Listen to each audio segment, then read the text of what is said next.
आज हम बात करने वाले हैं कि जिन बच्चों का एग्ज़ाम एसएससी जीडी का हो चुका है और जिन बच्चों का एग्ज़ाम होने वाला है, तो आपके लिए सेफ स्कोर क्या रहने वाला है। जिन बच्चों का होने वाला है वो कितना अटेम्प्ट करें ताकि उनका सिलेक्शन हो जाए, और जिन बच्चों का हो चुका है उनके लिए सेफ स्कोर क्या है। तो हम आपको लास्ट में जो है कैटेगरी वाइज और स्टेट वाइज का टॉपिक बताएंगे, इसलिए आप लोग वीडियो के एंड तक बने रहें।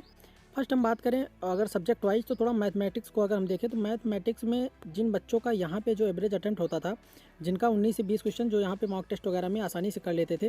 क्योंकि आपको मैं बता दूं कि यहाँ का जो प्रेशर होता है, आप कहीं भी जो है जो मॉक टेस्ट देते हैं उसके बाद जब आप एग्ज़ाम हॉल में बैठते हैं तो उसका जो माइंड प्रेशर होता है उसमें काफ़ी ज़्यादा डिफरेंस होता है। और ये वो परिस्थिति है जिसके कारण बच्चे बहुत ज़्यादा अटेम्प्ट नहीं कर पाते। और जबकि ये वाला एसएससी जीडी का एग्ज़ाम है, इसमें मैं आपको बता दूं कि आपको 60 मिनट में 80 क्वेश्चंस करने हैं।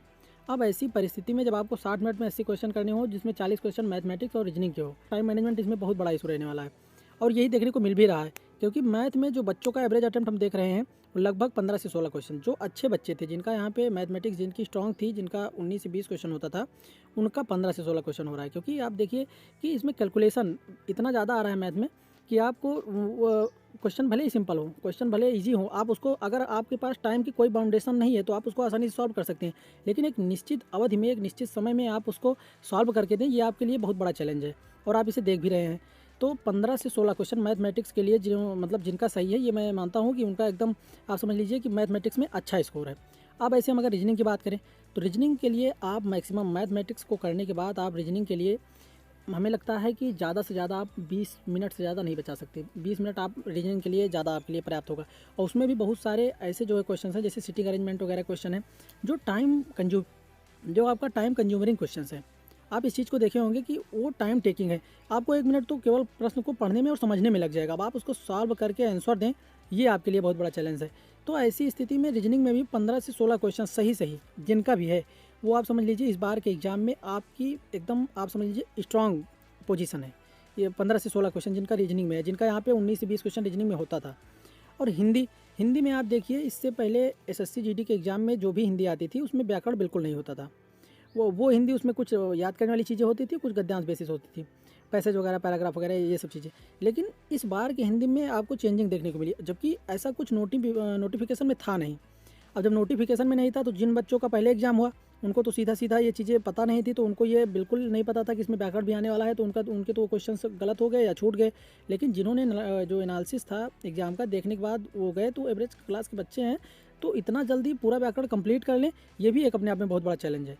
और व्याकरण की जो हिंदी होती है वो भी थोड़ा सा टाइम टेकिंग होती है कंपेरिजन टू जो आपकी सिंपल हिंदी होती है।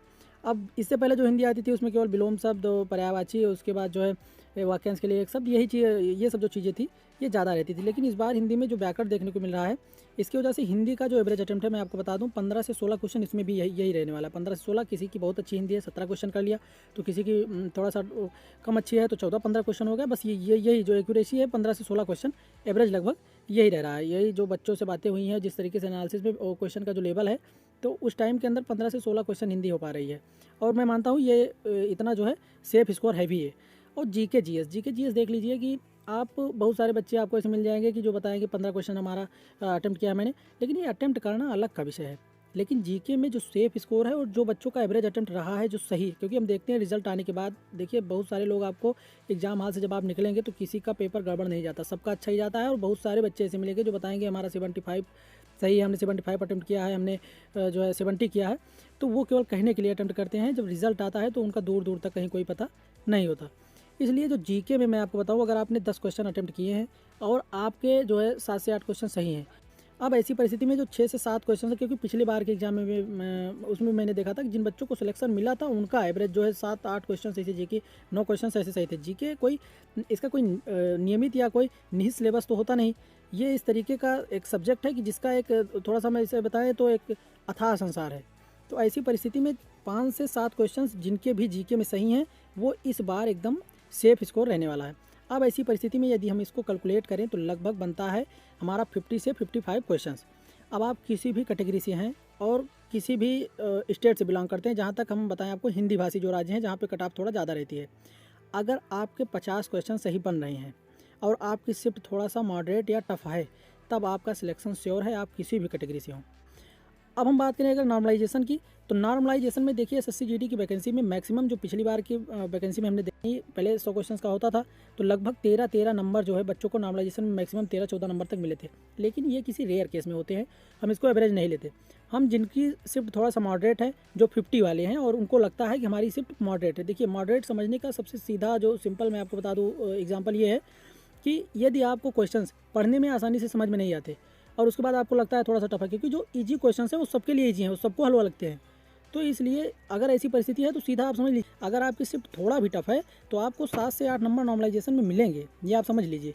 इसलिए यदि आपके 50 क्वेश्चंस मैं आपको बता दूं, आप किसी भी कैटेगरी से हैं, अगर जनरल वालों की बात करता हूं जिनकी सबसे ज़्यादा कट ऑफ जाती है, फिर भी आपको अगर 50 क्वेश्चंस आपके सही हैं और आपको लगता है हमारी शिफ्ट थोड़ा सा मॉडरेट है, तो 7 से 8 क्वेश्चंस आपके जो है नॉर्मलाइजेशन में मिलेंगे। तो लगभग 15 से 16 नंबर आपको समझ लीजिए, इस वाली वैकेंसी में 15 से 16 नंबर आपको नॉर्मलाइजेशन में मिलेंगे। ऐसा हमने इससे पहले तो इसलिए आप ये समझ लीजिए कि नॉर्मलाइजेशन में भी अच्छे खासे मार्क्स मिलते हैं। ना तो मैं मैक्सिमम की बात कर रहा हूँ ना मिनिमम की बात कर रहा हूँ। जिनकी शिफ्ट बहुत ईजी है उनको 2 नंबर 1 नंबर तक भी मिलता है नॉर्मलाइजेशन में, लेकिन जिनकी शिफ्ट मॉडरेट है तो 7 से 8 नंबर नॉर्मलाइजेशन में कॉमन है, इतना मिलता है, इससे पहले मिला भी है। अब इसके बाद अगर हम बात करें तो ये वो परिस्थितियां हैं जिनके कारण आपकी जो कट ऑफ है इस बार काफ़ी कम रहने वाली है। तो अगर हम इसकी कैटेगरी वाइज कट ऑफ की अगर बात करें तो जनरल कैटेगरी की 50 से 55 क्वेश्चंस यानी 50 से 55 क्वेश्चन अगर आपके सही हैं और आप जनरल कैटेगरी से हैं तो 100 से 110 नंबर यदि आपके बन रहे हैं और आपकी सिर्फ थोड़ा सा टफ है 50 वालों की, तो नॉर्मलाइजेशन में मार्क्स मिलेगा, उनका 57 हो जाएगा 57, और जो 55 वाले हैं उनको 2 नंबर मिल जाएगा तो उनका भी 57 हो जाएगा। तो एवरेज वही जाके बैठता है। तो यदि आपके 50 से 55 क्वेश्चन सही हैं तो आप एकदम सेफ हैं, आप फिजिकल की तैयारी। तो जो पढ़ने में बहुत ज़्यादा अपन है ना बहुत ज़्यादा जो लो है, जो मिडिल क्लास के बच्चे हैं, जो मीडियम क्लास के बच्चे हैं, उन्हीं का सिलेक्शन होने वाला है। ओबीसी कैटेगरी की 48 से 52, ईडब्ल्यूएस कैटेगरी की 47 से 51, एससी कैटेगरी की 45 से 50 और एसटी कैटेगरी की 42 से 45। ये इतना क्वेश्चंस अगर आपकी कैटेगरी वाइज सही है, आप हिंदी भाषी राज्य से है यानी जहाँ की कट ऑफ थोड़ा अच्छी रहती है, फिर भी आपका सिलेक्शन श्योर होने वाला है। ये मेल कैटेगरी के लिए बता रहा हूँ। अगर इस तरीके से आपका स्कोर बन रहा है तो आप समझ लीजिए कि आप श्योर हैं कि आपका सिलेक्शन होगा। फिजिकल भी मैं बता दूं, केवल एवरेज बच्चे ही फाइनल में सिलेक्शन ले पाते हैं, क्योंकि फिजिकल उन्हीं का अच्छा होता है जो पढ़ने में भी एवरेज होते हैं और फिजिकल में भी एवरेज होते हैं। जिनका फिजिकल जो पढ़ने में बहुत अच्छे हैं उनका फिजिकल इतना स्ट्रेंथ नहीं होता, इस वजह से वो फिजिकल में कहीं ना कहीं छट जाएंगे, तो वो कट ऑफ को डिसाइड बिल्कुल नहीं करेंगे। कट ऑफ को डिसाइड करने वाले आप ही लोग हैं। जिनका 50 से 55 है तो कट ऑफ को आप लोग डिसाइड करेंगे। आप लोग फिजिकल की तैयारी कीजिए, क्योंकि मैं आपको बता दूं लगभग 50% बच्चे फिजिकल में पास नहीं होते और लगभग 30 से 35% बच्चे एब्सेंट रहेंगे। आप जब जाएंगे वहाँ पे आप देखेंगे 30 से 35% बच्चे आपको वहाँ पे एब्सेंट मिलेंगे, जिनका एग्ज़ाम निकला है लेकिन वो फिजिकल में नहीं आए।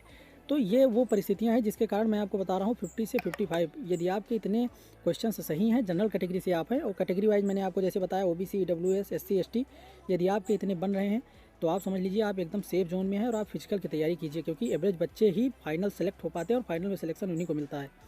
तो मैं समझता हूँ आप समझ गए होंगे, आपके डाउट क्लियर हो गए। तो आज के लिए बस इतना ही। आप लोग यदि हमारे चैनल पर नए हैं तो आप इसे सब्सक्राइब कर लें, बेल आइकन प्रेस